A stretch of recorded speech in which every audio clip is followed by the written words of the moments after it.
Hello, let's talk about narrative structure, also called Freytag's pyramid. And so the narrative structure is used in most literature and definitely most dramas. The narrative structure is the story arc, right?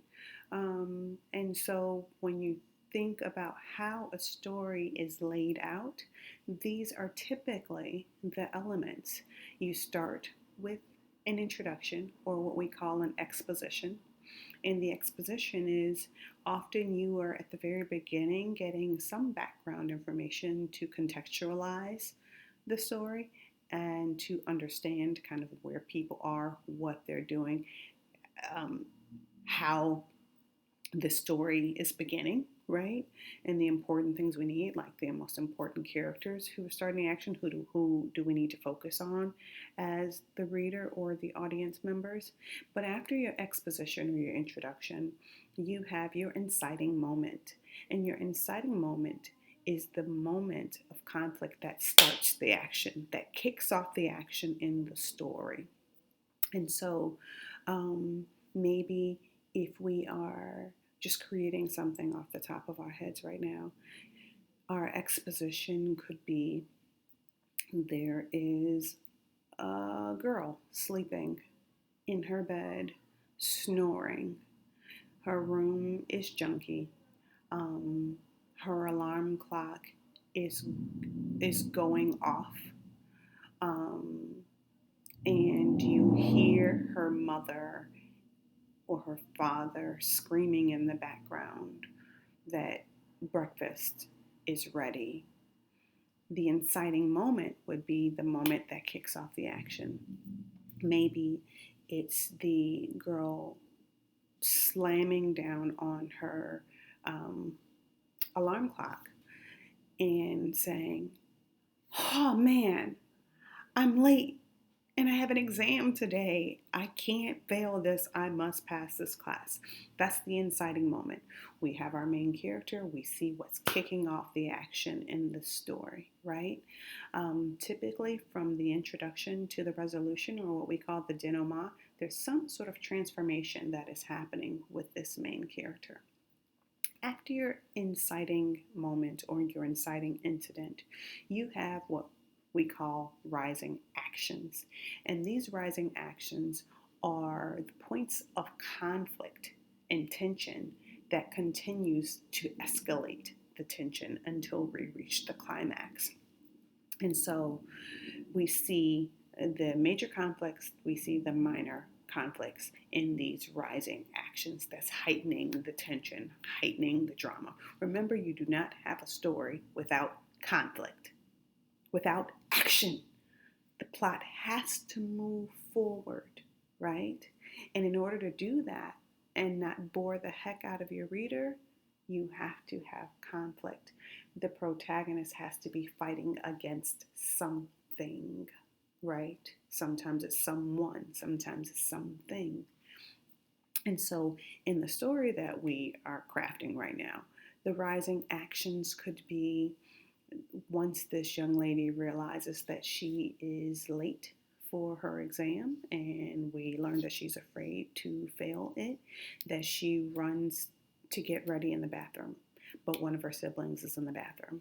So there's an argument outside the door, and there's only one bathroom in the home. And the sibling is saying, "That's your fault. You were supposed to be up an hour ago. This is my time to be in the bathroom. Leave me alone. Go away. I don't care if you fail. You're stupid anyway." Boop. Right? Conflict happening. All right. And so then maybe this young lady runs to her parents and tells on her sibling, "I have an exam today. Sibling B does not even care, and they won't let me in the bathroom." And maybe the parent says calmly, "Well, you can brush your teeth in the sink right here. Just be sure to wash it out afterwards because that's gross. And you can't make your sister get out of the bathroom because isn't your time to be in the bathroom an hour earlier? We talked about this. And why didn't you set your clock? Why are you late? You know this is important. You need to be more mature and responsible." So, obviously, this is not the information that this young lady wants to hear. She starts yelling at her mom or her dad. You don't understand me. You always take sibling B's side and you don't care if I pass. And of course, the parent says, of course I care. But you just have to be more responsible, honey.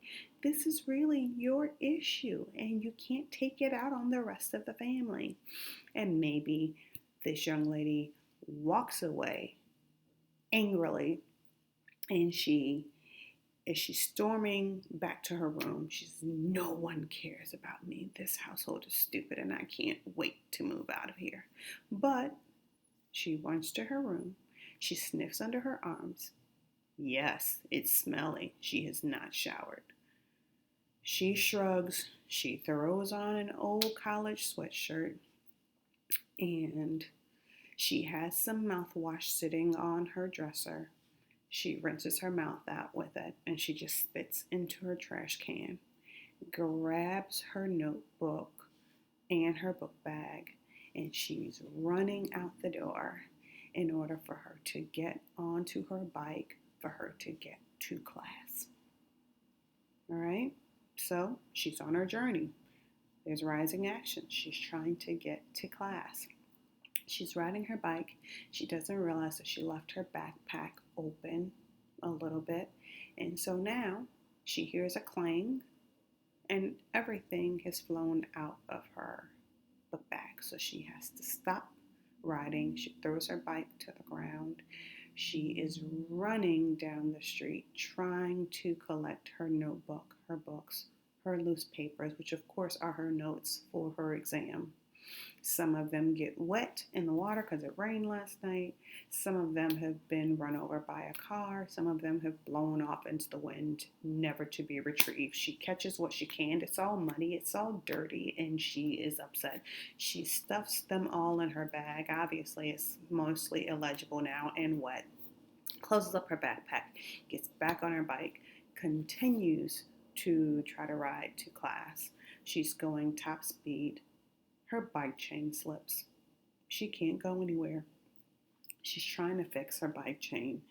There is grease all over her hands, making her even dirtier than she was before. She can't get the bike chain back on because she's too stressed out. And so she starts walking the bike to school, but trying to run / walk. Anyone who has walked with a bike knows that the bike pedals just keep hitting your leg and it's no fun, which is why it's best to ride it if you can. And so these are additional rising actions. These are different conflicts that are leading up to the climax. She gets to the class. She is over an hour and a half late.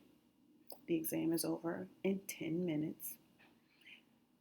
She knocks on the door to the class. The teacher who has locked it steps out to talk to her and says, the exam started an hour and a half ago.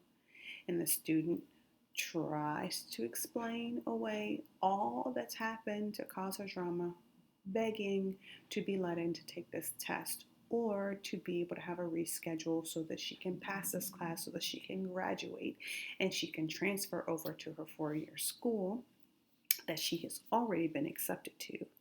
And the teacher, being wholly unsympathetic, says to her, this is your 3rd time this semester coming late for an exam. And I warned you twice already that there wouldn't be a 3rd time. You've brought this on yourself. We're at the climax now. That's the highest point of emotional tension. What is this person going to do? Because they have a goal, but it's being met with resistance. So the first thing that this young lady tries to do, maybe she talks about how she knows that this instructor has given other people passes, how she has had a really hard semester and that none of this is really her fault. It's just the circumstances keep happening to her. We see character being revealed here, right? What type of student, what type of person this young lady is. A good person, but one who is irresponsible, like her mother said. Then maybe she starts crying and begging to be passed and to be able to retake this test at a later time since the instructor is clearly not letting her in. Maybe the teacher says, I will think about it. I really do think this should be a life lesson for you. And then, next step for our narrative arc would be the following actions. These are how the story is being wrapped up, how it's resolving itself, right? And so you may have this young lady walking away forlorn, upset at the world, upset at her instructor, upset at her stupid bike, upset at her sibling, and then maybe she leaves the school, she's sitting on a bench on the campus with her head in her hands, and she starts talking to herself about how she is a screw up and how she does need to get it together, and that she can't believe that she allowed this to happen a third time in the semester, and how she's disappointed with herself, but that she promises herself that she'll change, and that she thinks that everybody around her should see her as this new person that she intends to be, and that she resolves in that moment to be better, to do better. And so then she pulls out her phone, and she sends her teacher a letter, an email letter that apologizes profusely and takes responsibility for her transgressions earlier in the semester, and she reiterates her high GPA, and that even though she's irresponsible, that she does get her work done, and that she studied really hard, and that she still would like an opportunity to retake the test in the testing center. And then she walks back home with her shoddy bike in tow. Those are the following actions. And then the denouement, which is how is the story tied up, or the resolution, is that she arrives home deflated. No one is home. She goes to her room. She opens up her laptop, and her teacher has responded saying, I'll allow you to retake it. You need to be here promptly at 8 a.m. in the morning. Good luck to you. No more excuses. And that the story ends with this young lady going, yes! And setting her clock both on her phone and on her actual alarm clock so that she can get up early, and taking out her notes so that she can study for tomorrow's exam. And scene. Right? Narrative arc, your introduction or your exposition, your inciting incident or inciting moment, your rising actions, your climax, the pinnacle of the story, the falling actions, and then the denouement. How does the story resolve itself? Do we see transformation in the main character or other characters from the beginning to end? And yes, in the story we've told, we see that she starts out irresponsible, and she ends trying to do better. She starts out with her teacher saying, absolutely no, you will not do well in this class because I'm not allowing you to take it, to the teacher shifting, saying, okay, you can. So there's hope again. And there's signs that she's going to try to do better in the next moment. Okay? So, narrative arc from beginning to end. Every good story has a very similar plot structure, whether it's you writing the story or someone else. So think about how this plot structure is working in order to lay out the story.